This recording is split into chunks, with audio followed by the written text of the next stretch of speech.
Hello বন্ধুরা, welcome back to my channel home cook Sharmistha. তো আমার চ্যানেলের সবাইকে স্বাগত জানিয়ে আজকের এই রেসিপিটা শেয়ার করছি।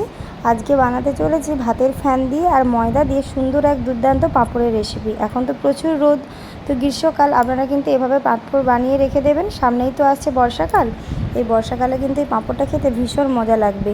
তো কিভাবে করবেন, প্রথমে ভাত হয়ে গেলে ভাতের ফ্যানটাকে একটু রেখে দেবেন একটা জামে করে। তারপরে ভাতের ফ্যানটা ঠান্ডা হয়ে গেলে ময়দা নিয়ে আস্তে করে ভালো করে একটা ব্যাটার তৈরি করে নেবেন। আর সেই ব্যাটারটার মধ্যে কি দেবেন বলুন তো, একটু সামান্য নুন, অল্প চিনি, একটু কালো জিরে দিয়ে ভালো করে ময়ান করে নিতে হবে। তারপরে ভালো করে ফেটিয়ে নেওয়ার পরে একটা ভাতের হাঁড়ি জলে দিয়ে বসিয়ে নেবেন।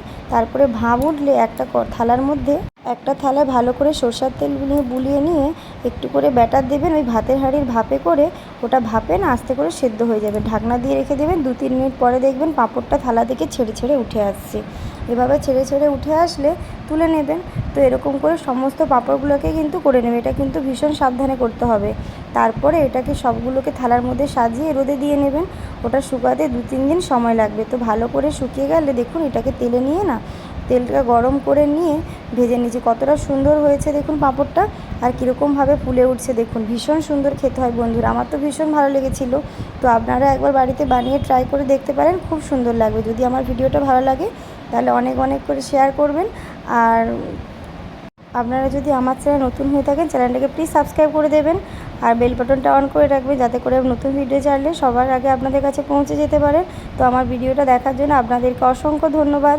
ভালো থাকবেন, সুস্থ থাকবেন, নমস্কার।